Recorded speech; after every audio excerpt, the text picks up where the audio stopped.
Shalom, shalom. Comment allez-vous? Moi, ça va bien. Je voudrais vous inviter de ne pas oublier de mettre un j'aime sur la vidéo et de vous abonner à ma chaîne. Merci. Aujourd'hui, je voudrais vous parler des lois et des commandements que l'Éternel nous a donnés, qu'il les a donnés à Moïse pour que Moïse puisse les transmettre aux Israélites et les Israélites nous les donner à nous. Parce que les lois et les commandements sont pour le peuple d'Israël seulement. Les autres nations peuvent y accéder. Il y en a qui vont les comprendre, mais la majorité, non. Parce que ça a été fait pour les Israélites seulement. Puis ça, je vais vous le prouver dans plusieurs versets que j'ai trouvés dans la Bible, qui est très intéressant. On va commencer ça tout de suite.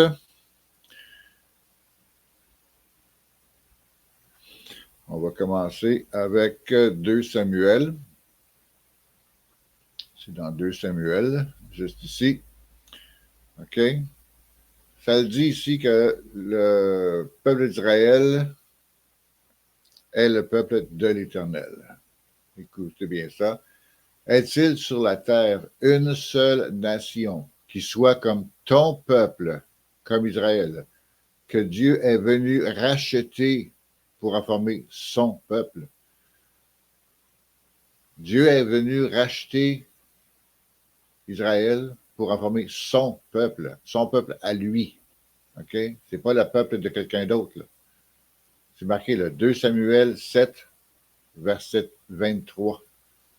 OK?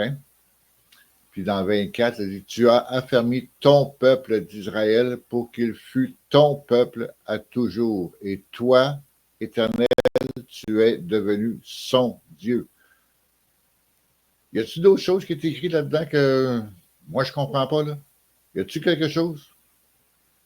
Parce que ça dit très clairement, là, que l'Éternel est le Dieu d'Israël, puis qu'Israël est le peuple de l'Éternel, le peuple choisi de l'Éternel. Ça le dit clair et net là-dedans. Là. OK? Regardez dans verset 26 ici, là, qu'est-ce qui est écrit en jaune, là? L'Éternel des armées est le Dieu d'Israël.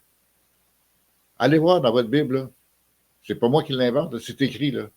Dans 2 Samuel 7, verset 26. L'Éternel des armées est le Dieu d'Israël.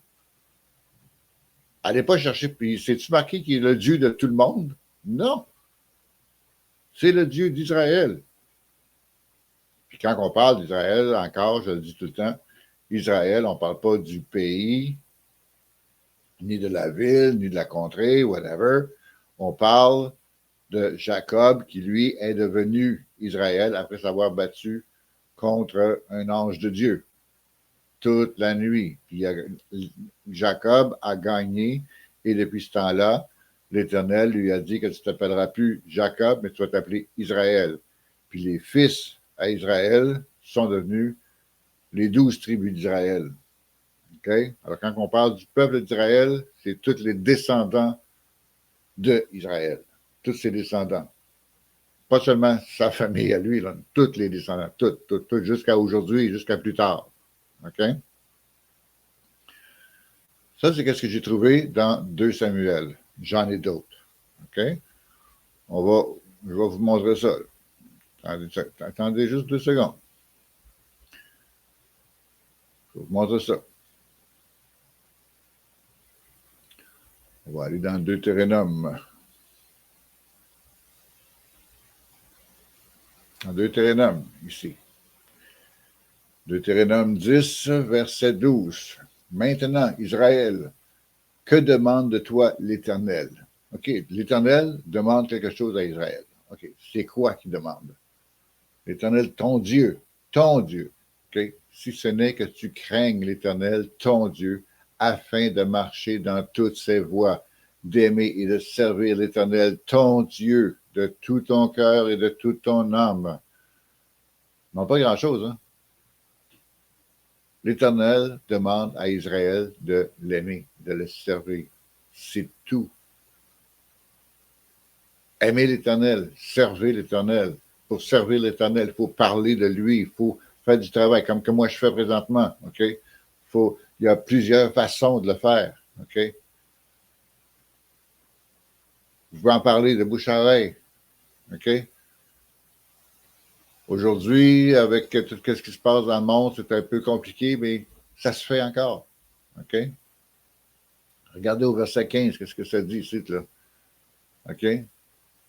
C'est à tes pères seulement que l'Éternel s'est attaché pour les aimer. C'est à tes pères seulement que l'Éternel s'est attaché.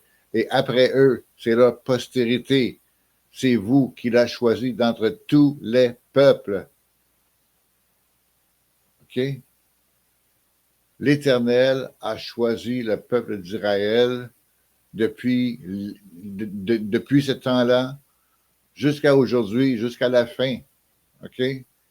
Il a choisi le peuple d'Israël parmi tous les peuples qui existent sur la terre. Alors, Israël, c'est pas n'importe qui, là. Les autres nations, là, il faut servir Israël afin d'être béni par l'Éternel. Sinon, là, ça ne marche pas votre affaire. OK? On va aller voir ailleurs. OK? On va aller voir. Le prochain, c'est dans les psaumes, si je ne me trompe pas. On va aller checker ça. Vous allez voir. Il y a des choses très, très, très importantes. Puis, comme je vous dis tout le temps, allez voir dans votre Bible. Allez voir dans votre Bible les versets que je vous donne. Allez voir. C'est pas moi qui les invente, là. Ils sont là, ils sont écrits. OK? Comme ici, psaume, dans les psaumes, 68, verset 36. OK? Ça dit, OK? Le Dieu d'Israël a donné a donné à son peuple la force et la puissance. Il n'a pas donné ça à personne d'autre, là. La force et la puissance. La puissance de Dieu, il l'a donné à Israël. OK? C'est pas n'importe quoi, là. OK? Parce que si vous regardez tous les combats qui s'est passés dans la Bible, le peuple d'Israël gagnait, là. OK? Mais à cause de la désobéissance d'Israël, l'Éternel nous a punis. C'est pour ça qu'on a été en esclavage aussi. OK? Alors, mais Israël doit retourner au Dieu d'Israël pour avoir toute cette force-là. Mais c'est à nous que ça a été donné. Ça a été donné à Israël, au peuple d'Israël. C'est tout. Point barre. OK? Ça, c'est dans Psaume 68, verset 36. On va aller dans Psaume 74. Il faut que j'avance comme ça ici, là. OK, 74, 114, 2, ici. OK? Regardez ici. L'Éternel a racheté Israël. OK? Souviens-toi de ton peuple d'Israël que tu as acquis autrefois, que tu as racheté comme la tribu de ton héritage. Ça veut dire quoi, ça, que tu as racheté comme la tribu de ton héritage? Ça veut dire que l'Éternel est l'héritage d'Israël. Israël va recevoir comme héritage l'Éternel. OK? C'est pas rien, là. OK? Quand ici, sur la terre, on reçoit un héritage, là, bon, c'est le fun, hein? C'est le fun, on a un héritage. Oh, OK, on a reçu une maison, on a reçu un auto, on a reçu de l'argent.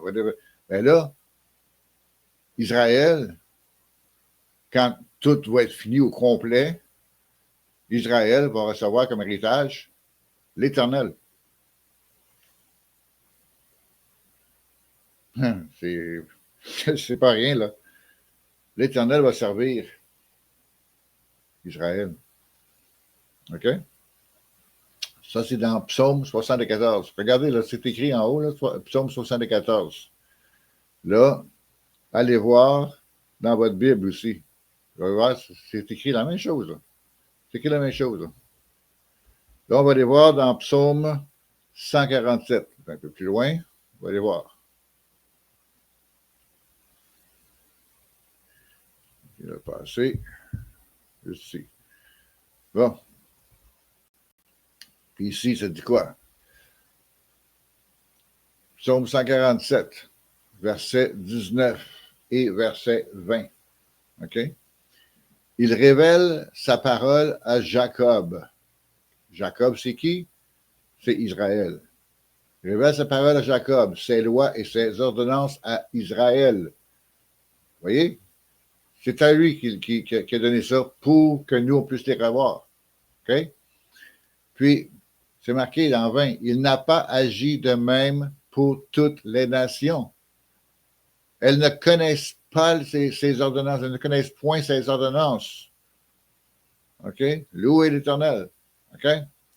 Les autres nations ne connaissent pas ses ordonnances. Ils ne connaissent pas les lois et les commandements de l'Éternel. Ils ne connaissent pas. Ça n'a pas été donné pour lui. OK?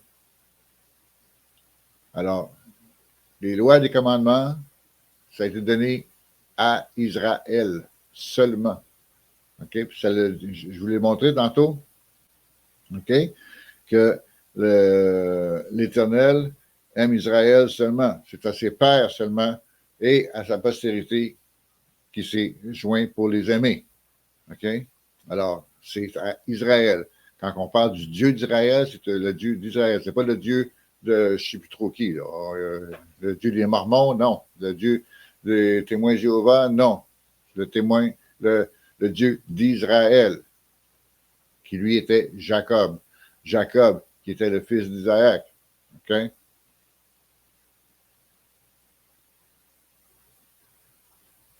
Parce que c'est le Dieu d'Abraham, d'Isaac et de Jacob. OK? L'Éternel avait dit à Abraham de sacrifier son fils. OK? Puis là, son fils Isaac, son premier-né, à lui. OK? Alors, après ça, son fils unique. Alors, après ça, Isaac, OK, a reçu Jacob et Ésaü. Jacob, qui lui a été l'élu, puis il s'est battu contre un ange de l'Éternel, puis il est devenu Israël. C'est comme ça. Regardez dans votre Bible. Lisez-la, la Bible. OK? C'est ça qu'il faut. Il faut lire la Bible, lire les apocryphes. Puis il y a d'autres livres à lire aussi. OK? Alors, c'est ça. Faites vos recherches, comme que je dis tellement souvent. OK? Faites vos recherches, c'est tellement important d'avoir la connaissance parce que l'Éternel l'a dit aussi. Mon peuple meurt par manque de connaissance. Alors, faites vos recherches, faites votre lecture, puis c'est ça. Alors, shalom. Moi, je vous demande encore de ne pas oublier de mettre un j'aime sur la vidéo et de vous abonner à ma chaîne. Shalom.